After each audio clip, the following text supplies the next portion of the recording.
Now let's talk about Module 6 or Chapter 6 entitled Sexuality and Moral Theology. Pag tumingin ka, akin ka. Charot lang. I'm gonna marry your daughter, make her my wife. Charot-charot. Now, nung mga panahon na meron tayong tinatawag na Maria Clara, na dati pag mahawakan mo lang yung kamay ng isang babae, halimbawa kung ako lalaki ako, mahawakan ko yung, lalaki nga ba ako? Char. Halimbawa ako, lalaki, may nahawakan akong babae, may nahawakan ako ng kamay ng isang babae. Now, once na mahawakan ko yung kamay na yon, kailangan ko na siyang pakasalan. That's the time ng after siguro ng Spanish period. Ganun yung sinasabi ng mga lolo-lola ko dati. Inikwento nila na ganun daw yung kalakaran pagdating sa pag-aasawa. Kaya kung may kursunada ka babae dati tinginan lang, kakaintindihan na yun. Na pag ginawakan mo daw o hinalikan mo yung kamay, ayan, kailangan mo na pakasalan yun. So ganun yung mentality dati in terms of marriage or sabi natin pagkakaroon ng asawa. Now, tingnan natin yung perceptions in human sexuality dito sa chapter 6, which is Sexuality and Moral Theology. Now, in modern culture, there is a growing gap between what the Catholic Church officially teaches about sexuality and what the faithful have come to believe and practice. So dito na there's a great gap between the belief of the church and the practice of the people with regard to sa sexuality. The first aspect is coming of sexual revolution. Now, sexual revolution, so totoo lang, ang tagal na nito nagsimula. Kung sa tingin natin ngayon, masyadong lang liberated yung tao. Now, way back at, I guess, 19th century or 20th century, nagsimula na yung sexual revolution. In today's modern culture, yung sex glares from every magazine, sa pornographic magazine, Playboy magazine. Marami mga pornographic movies, videos, lalo-lalo na ngayon sa modern technology. Napakadali lang ng access natin in terms of pornographic materials. Sabi ni John Oyer, sexual revolution as a form of pansexualism or divinization of sex. Ano yung dalawa na yon? Pag-uusapan natin yon. Pansexualism or divinization of sex, parang ang symptoms nito is a nervous preoccupation with maximizing sexual pleasure and virtual obsession with the orgasm. So hindi na dito binavalue yung sex. They just they are after the orgasm or the pleasure. Yun na lang yung gusto nila dito sa tinatawag nating pansexualism. There are a lot of consequences yung pansexualism, one of which are acceptance of non-marital sexual intercourse. Sa panahon ngayon talagang sus ko, marami na nangyayaring ganito na sexual intercourse di pa kinakasal. They're just exploring.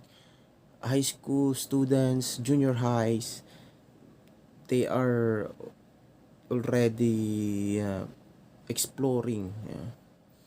May marami akong nakilala na mga at the age of 13, 14, they are already pregnant. So, at that very young age, they are already exploring intercourse. And this unplanned sexual intercourse, mga outside marriage na intercourse, minsan, ito yung nagiging dahilan that leads them to use contraception. Condom, pills, kasi they don't want to be pregnant. Kasi at very young age, you're already pregnant. So, in order for them to avoid this pregnancy, they will use contraceptives. Diba? Na wala na. It's like naglaro lang sila. Tapos nabuntis, hindi naman sinadya. Ay, kailangan natin tanggalin to kasi hindi naman natin to gusto. Yun ang nangyayari. Another consequences na meron tayo is we have the marital infidelity. Diba? Dahil sa sanay siya makipag-sex, minsan pag busy yung asawa, titikim ng iba. So, they are very unfaithful. Separation, divorce, ayan na, pag nagkasala na yung isa, dahil nakatikim ng iba, ayun, divorce, magsiseparate. And then, yung iba, ayaw na rin ng commitment, they don't want to get married, they just want to have sex. Sex and sex, parang sex is their oxygen na kailangan nila araw-araw. May ganon. 3 times a day, parang every meal time, kailangan may ganon. Yeah? And then, yan, kung you are now sexually addict, kahit kanino ka lang magkikipag-sex, and then, sexually transmitted disease are there. They're just right there. You are prone to that kind of disease. And other people would have sexual exploitation. Ito mas matindi. Yung mga magulang mismo, yung nagtutulak sa kanilang mga anak to do pornography. Sexual exploitation. At a very young age, binibenta na nila yung katawan nila.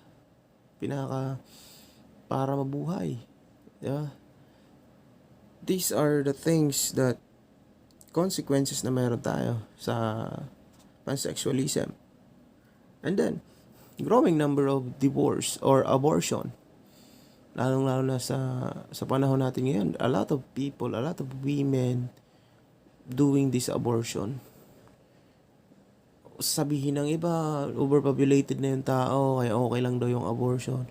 No, it's the responsibility ng tao. Be responsible. Kasi kung una pa lang, hindi ka tumikim ng ganyan, at a very young age, di ba? Kung naging responsable ka sana bilang isang tao, o kung magulang ka man, naging responsable ka sa mga anak mo, naging tama yung pagpapalaki mo sa anak mo, hindi sana magkakaroon ng ganon. No, sa Pilipinas, isa rin tong, hindi ko alam, eto yun pinatawag na peer pressure.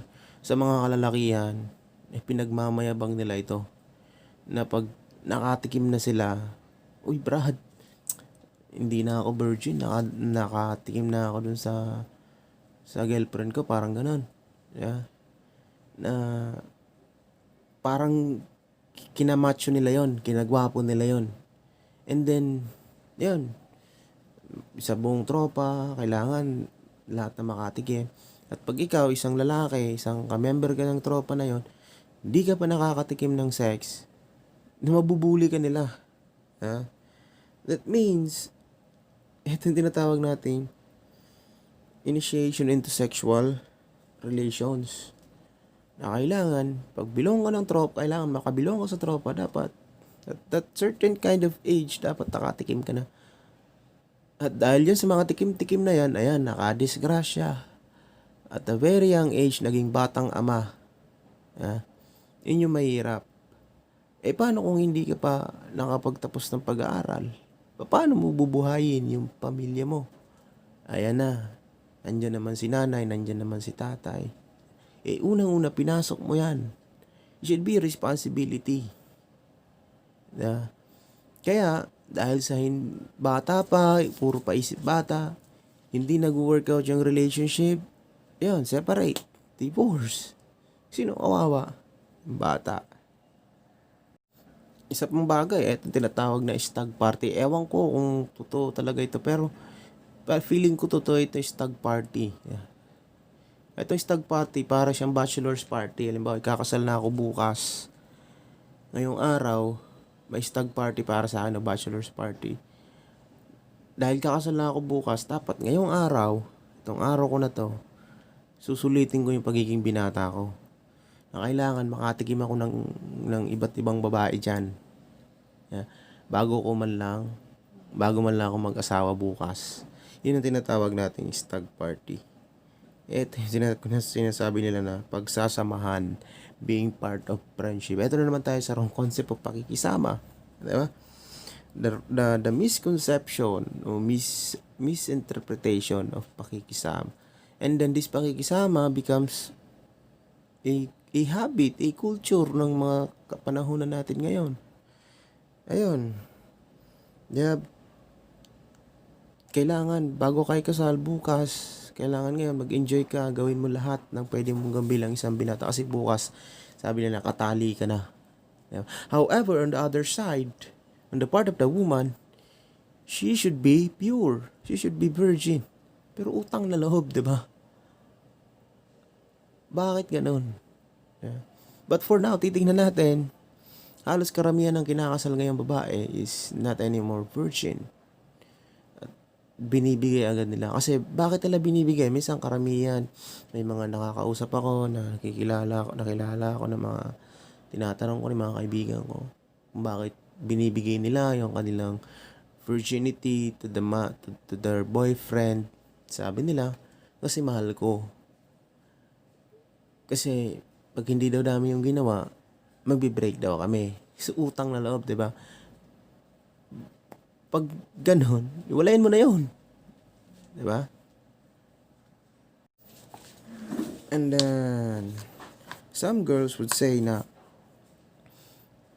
yun daw yung nagpapalakas ng kanilang relationship, na kailangan daw mag-sex kayo or whatever.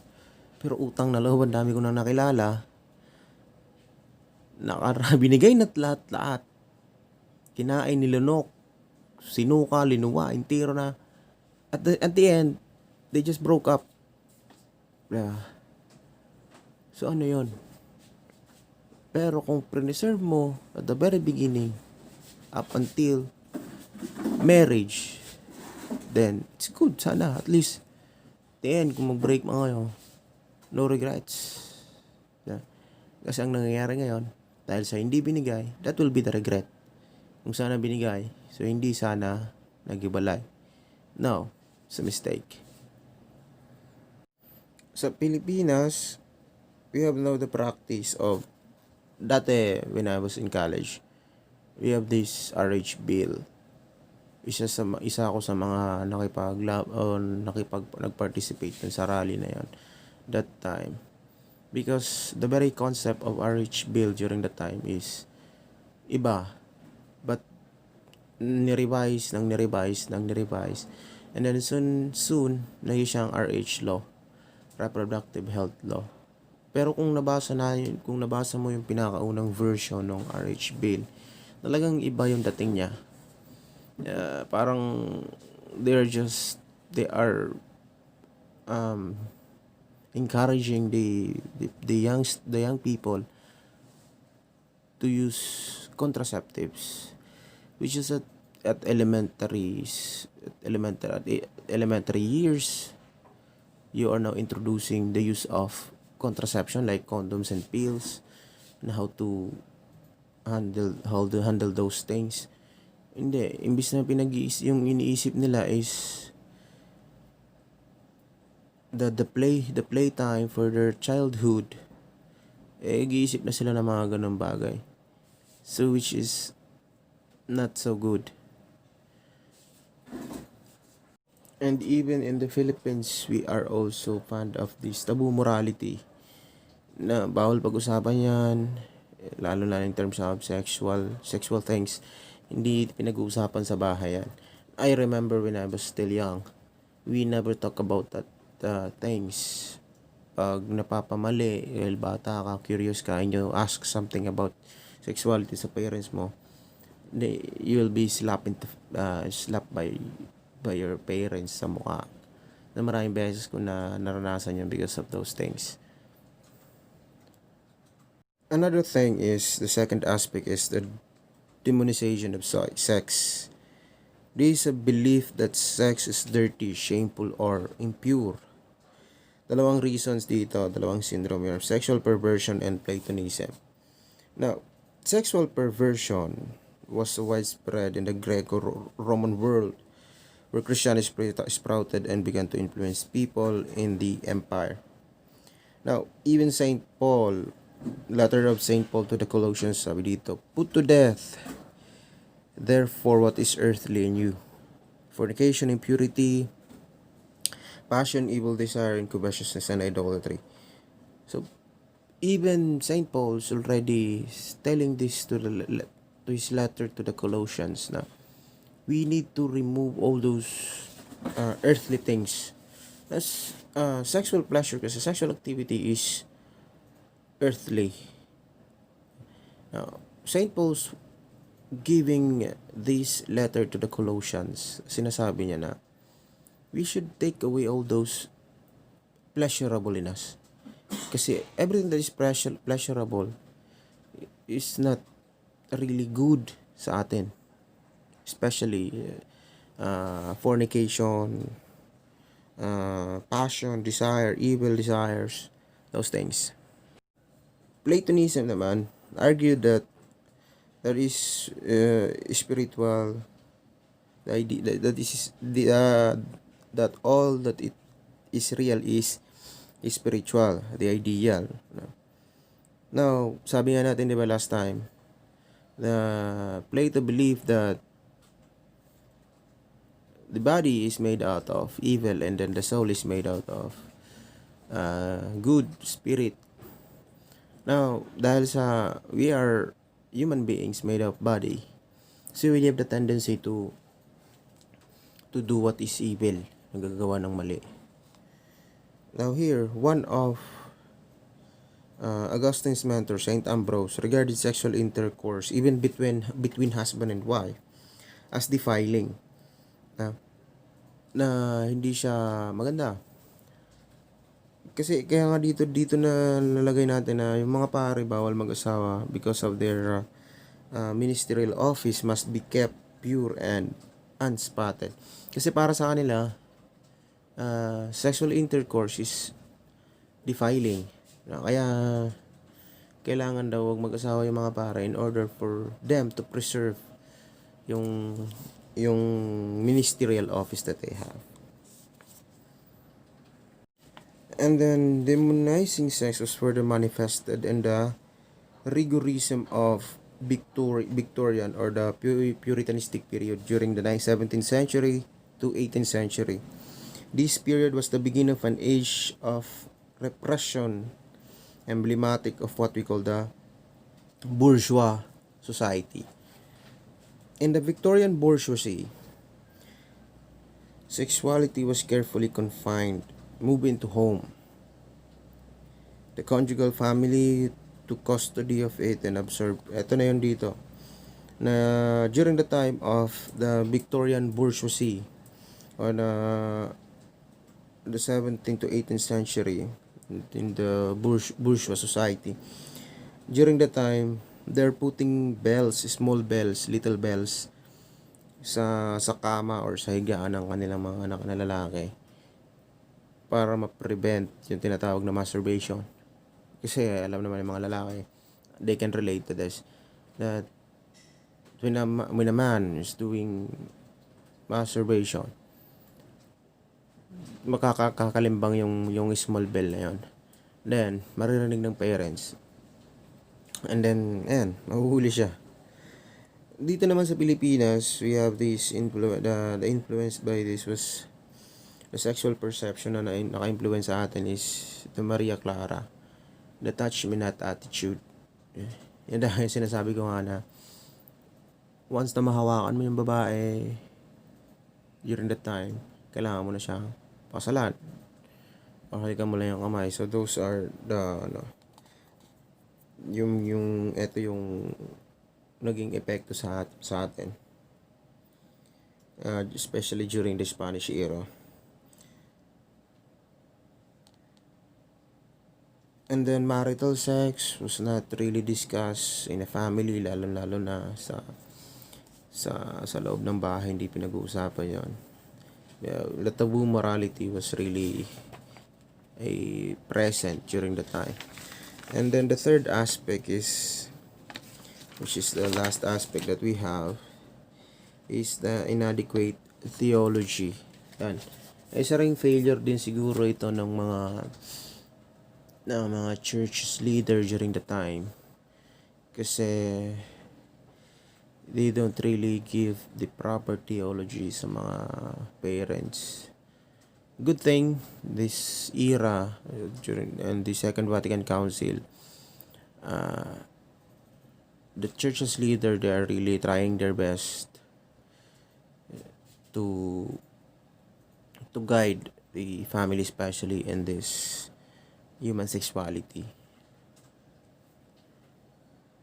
And if you happen to read the encyclical letter of Pope John Paul the Second, the the Familiaris Consortio, it is an encyclical letter that gives really an idea, enlightenment to the Christian family in the modern world. It's a great aspect that can help, especially in our modern time. The main point or siguro of this subtopic, the perception in human sexuality, one thing is really the misconception, real essence of sexuality. Ito yun eh. Ito yung nakakapag hindi malinaw sa karamihan. That is why they don't really value the real essence of sex. They just, some other people, some girls, some women, they regarded sex as a gift sa mansari, gift sa birthday. Yung iba, they regarded it as palipas oras. Yung iba naman, they use sex as exercise. Some other will use sex as a game.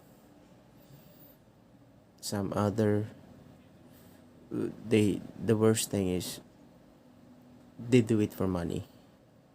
But anyway, hindi naman mas okay na yung other people do sex for money rather than to those people who just give it for free. But hindi ko naman sinasabi na gawin nyo yun, na magpabayad kayo. Those things are mali. But lahat yun mali. The only thing is, please preserve your virginity, or if you cannot, try your best to preserve it.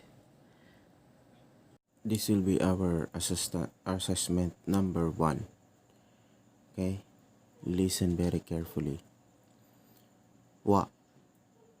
Bakit kailangan mong ibigay ang virginity mo sa iyong jowa? Ito yung instruction. Minimum ng 5 sentences, pero hindi siya lalampas o susobra dun sa bond paper, sa isang bond paper na para lang sa assessment number 1. Okay? Oo, sige na, pwede na Tagalog. Oo, Tagalog. English. Okay? Love you. Ayun na pag-hirit. Abangan nyo na lang yung assessment number 2, ha? God bless.